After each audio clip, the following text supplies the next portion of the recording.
don't want to spoil anything, because sometimes it's too good.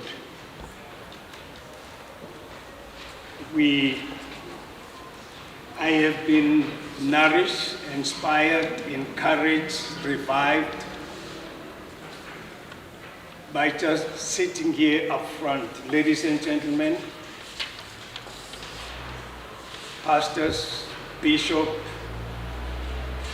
all other offices, and the visionary, and Professor Harrington, be greeted in the name of the Lord. Amen.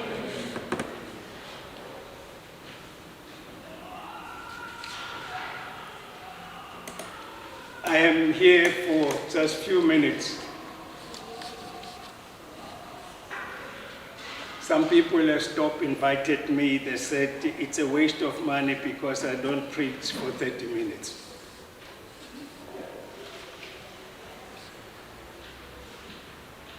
The importance of the Father.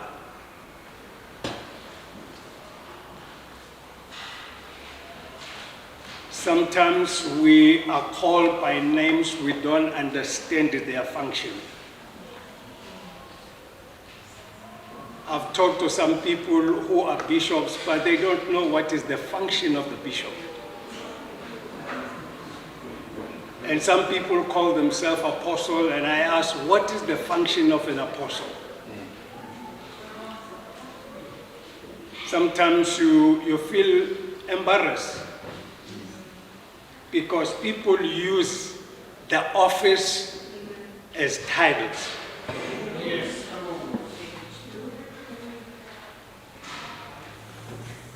In Africa, we've lost the fatherhood long time ago.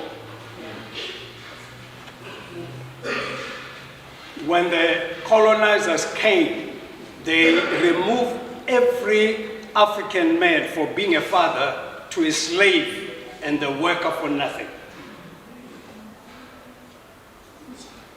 And when you say this, many people think you don't forgive. You can't change the history, you have to read it as is. We are in this position in this country as African nation because a lot of us sitting here, you grew up without the father. Your grandfather and your father, they were working in the mines.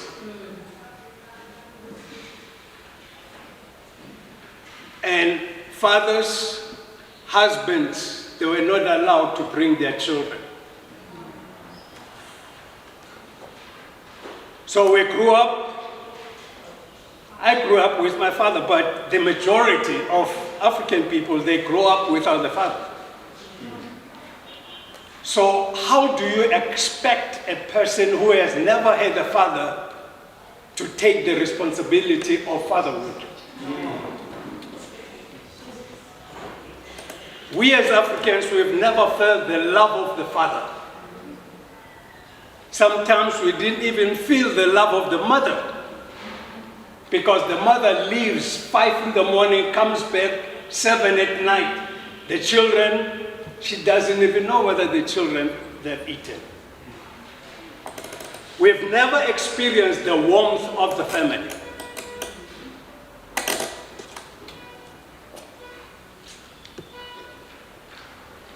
So sometimes I've said this for more than 50 years ago, and many people didn't listen to me. There's something brewing, and it's very dangerous. The anger when you walk or drive in the streets of Africa, you feel it.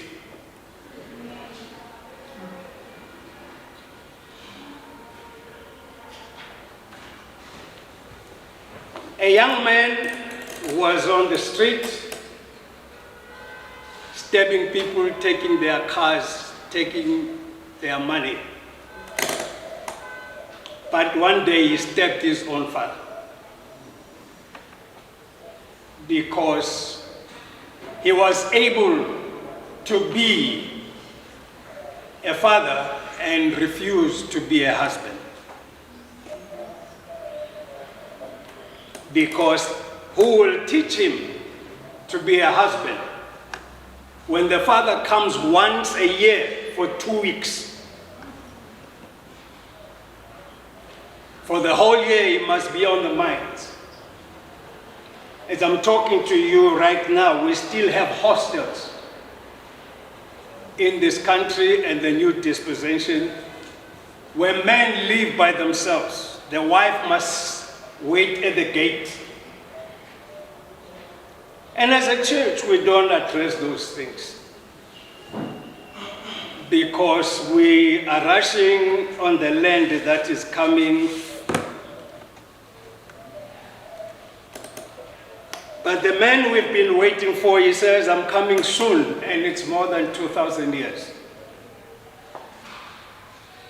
We don't know how soon it's spelled in his language.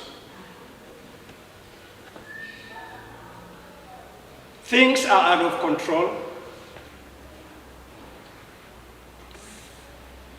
The most embarrassing thing is that even what happens in the nation, it's affecting the church. Because the church uses the people who've been affected by the system. I'm just passing, I'm not going to go deep into that. But I am grateful today to have a leader that just spoke now.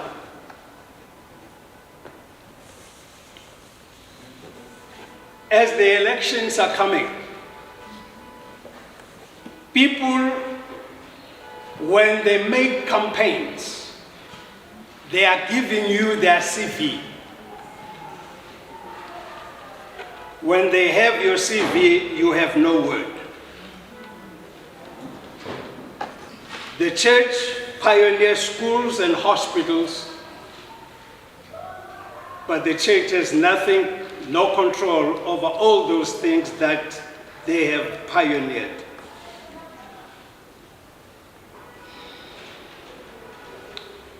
But I want to zero in just on the V shape. A V shape, it's, I guess you know the geese, how they fly.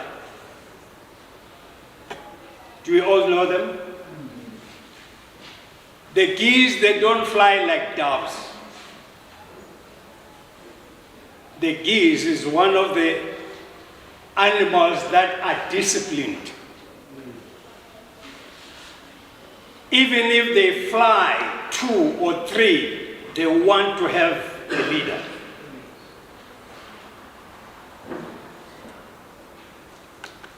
The fathers who are supposed to be leaders in their own space, in their homes, they were never there.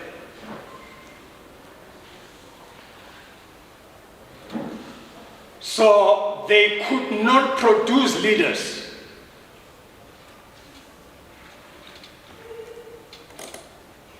We are known as Africans. Of course, you have to study the Bible to understand. Any other thing that you did not write, it's hard to believe it.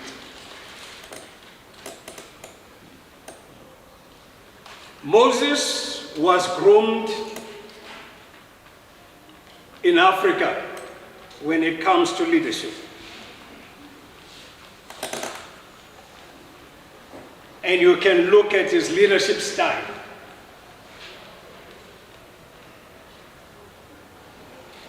I'm not to go deep into that because I'm talking to pastors.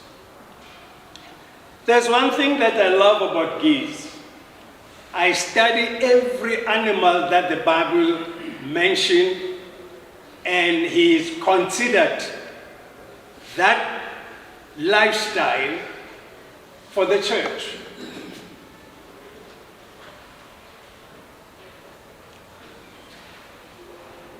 The geese from birth, when they learn to fly, they learn to follow.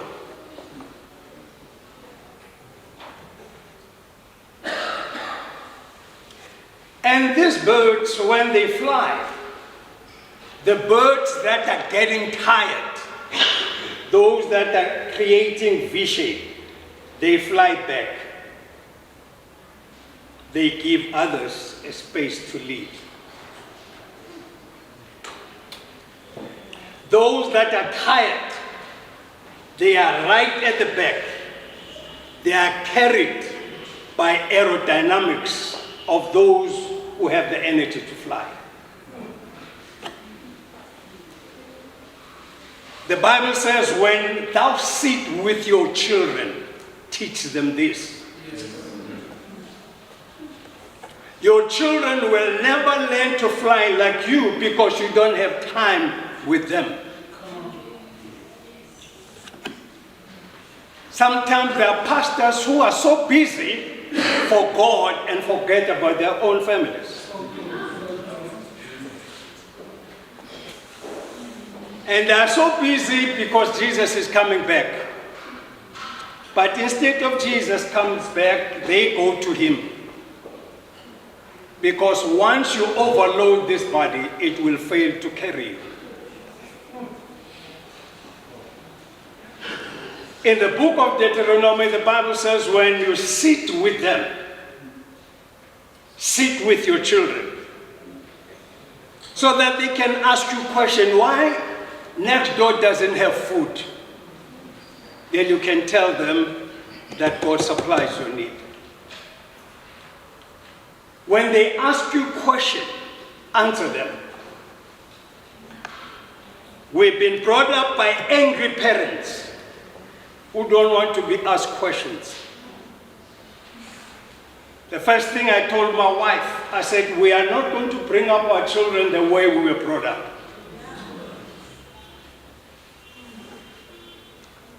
Because our parents were angry. They left 5 in the morning, they come 8 in the night, you ask them questions, shut up and go to sleep.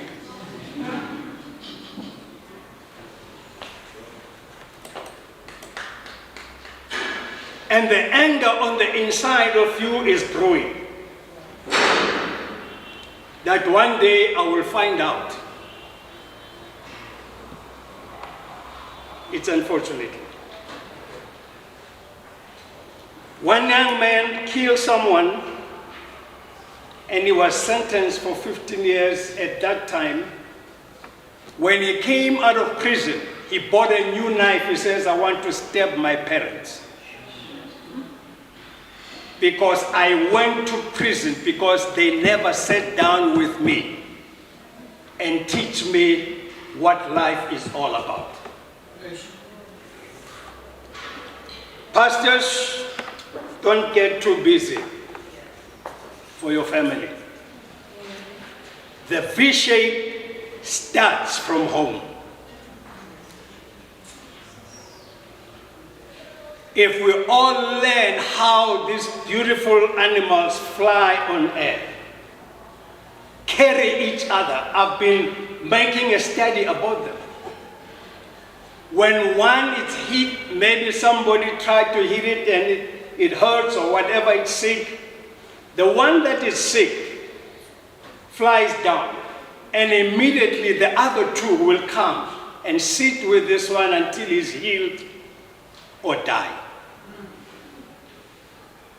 Today we're sitting here, there are preachers who are sitting at home. They are no longer having an energy to preach. Young preachers took their churches, forgot about them.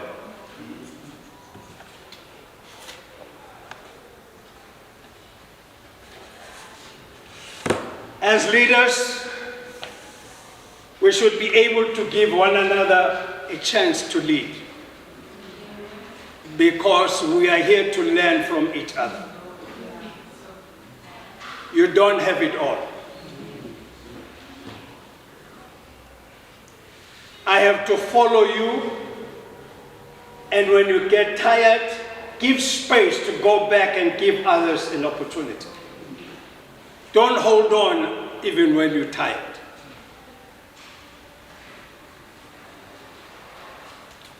In the 21st century, the leadership is different. You don't lead people who don't know, who are ignorant. When you lead them, they Google and check what you say. And text one another and says, that's wrong, that's nonsense.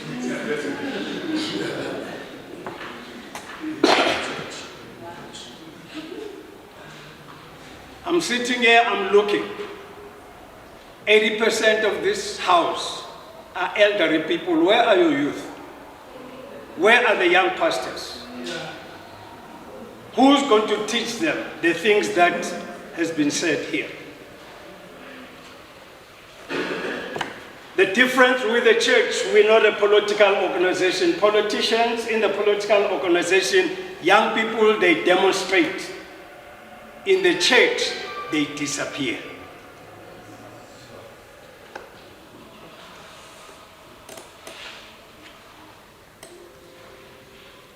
As parents, we have a responsibility 24/7. Your children don't know God, they know you. When they need food, you cannot tell them to believe God. Yeah. If God cannot supply your needs, they don't need Him.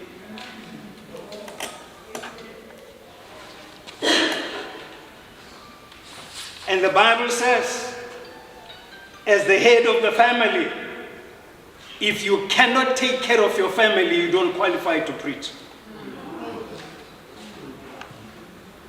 If your children go to bed without food, shut up, get food for your family.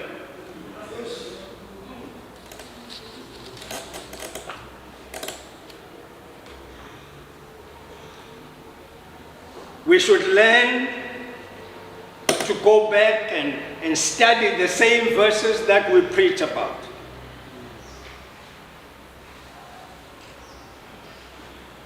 We have to learn from each other. I was saying the other day to someone, people block themselves and blame everybody for blocking them. This pastor, my leader, is blocking me. He doesn't want to give me an opportunity. No one can take your opportunity. The Bible says time and opportunity comes to everyone. The only thing, when time and opportunity comes, it doesn't introduce itself and says, I'm an opportunity, here I am. When David went to the battlefield, sent by his parents, he was not going there to take over leadership. He went there just to see the well-being, welfare of his brothers. But David has been working on the skills and the talent that will be needed when it's time to take over.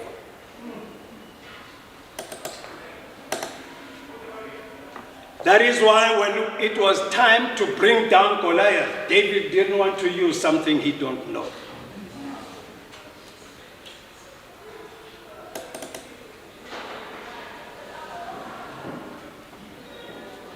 When David was going there, he was just carrying food. And of course, his toy.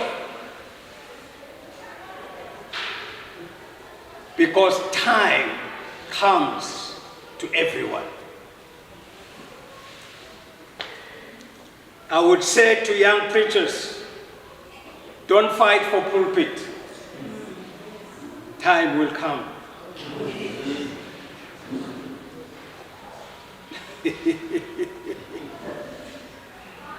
When David went to the battlefield, no one wanted to fight because it was time for him. Even when he took the challenge, he never criticized the elders.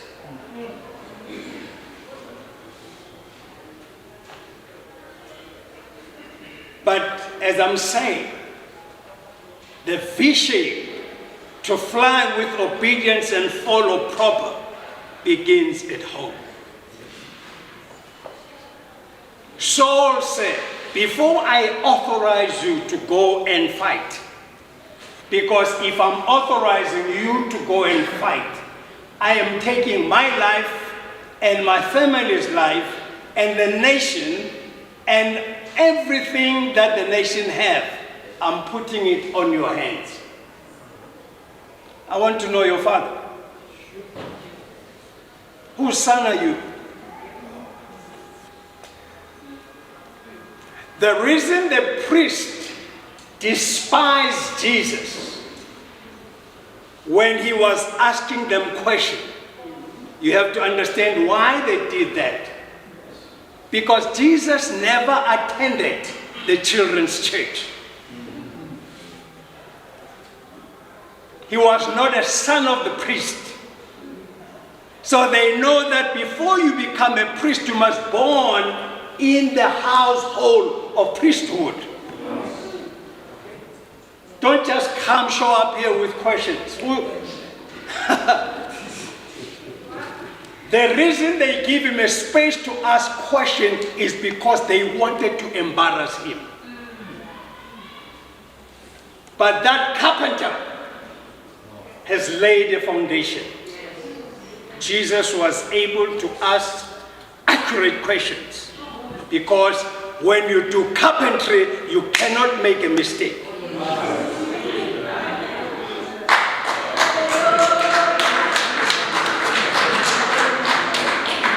So irrespective of the position you have in the church, make sure that everything is in line with God's word.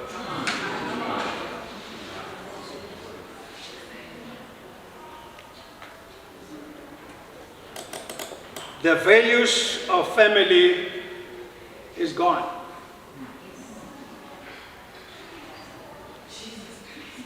I told my wife when my daughter went to university, I said, listen, anything you fail to deposit on this girl, you'll never have that chance. Because when she comes from the university, she's going to have her own apartment.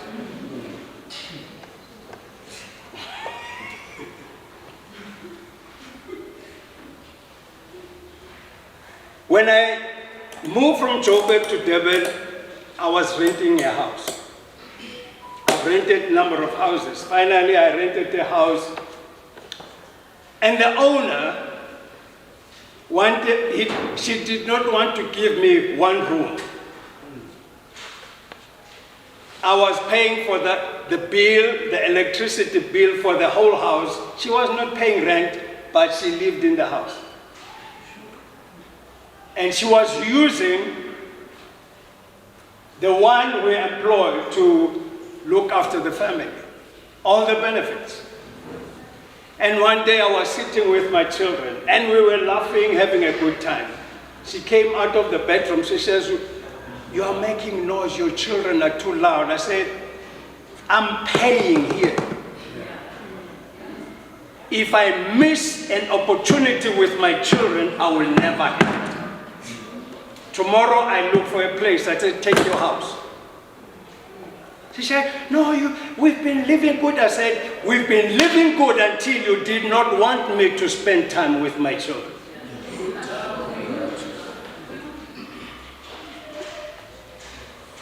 Because if I miss time with my children, it's not recoverable.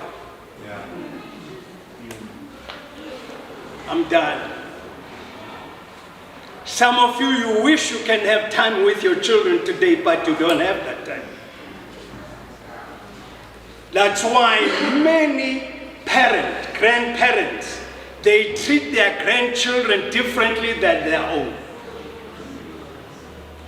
Yeah, makes sense. Alang kutlwa ne?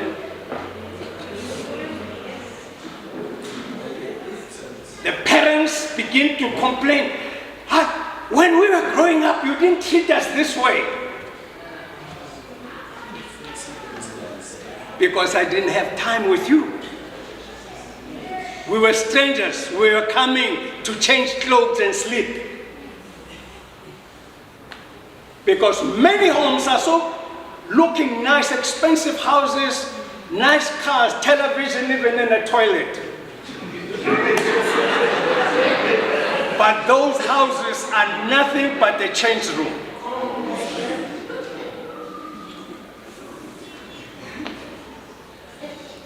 We have to go back and says, I am a father.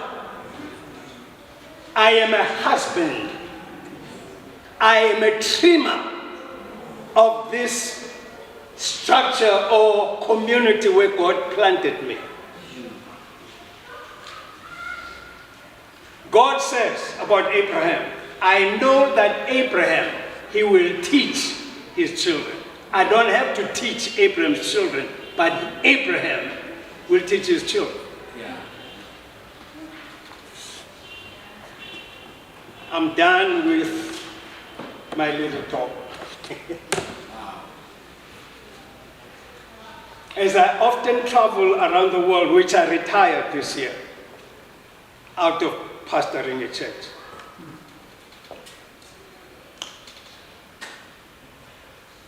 I was going somewhere to preach. And one of my neighbors, I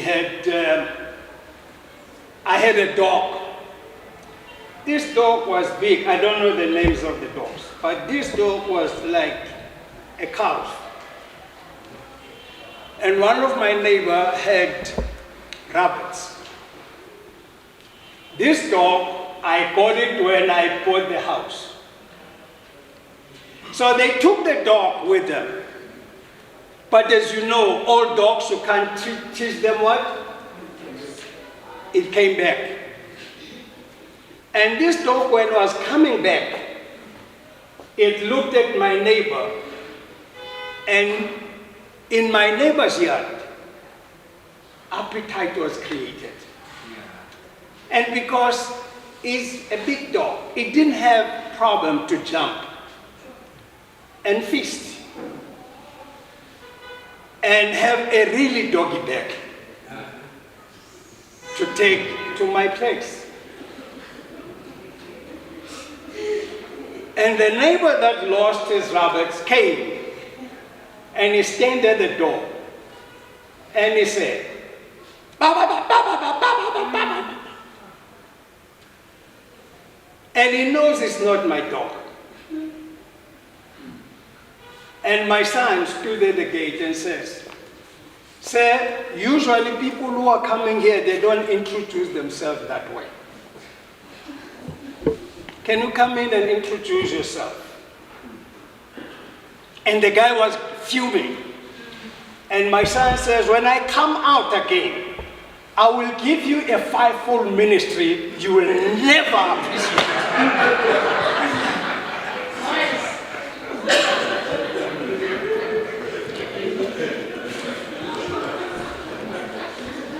Some of you understand that, don't you? Yeah.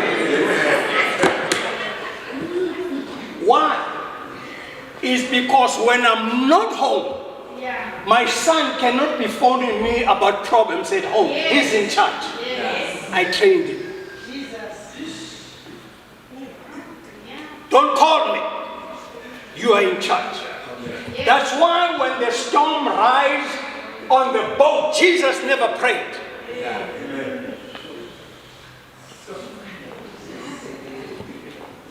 Baba uyabona isivunguvungu. No. Jesus never tell God about the storm. He spoke to the storm. Because he was in charge.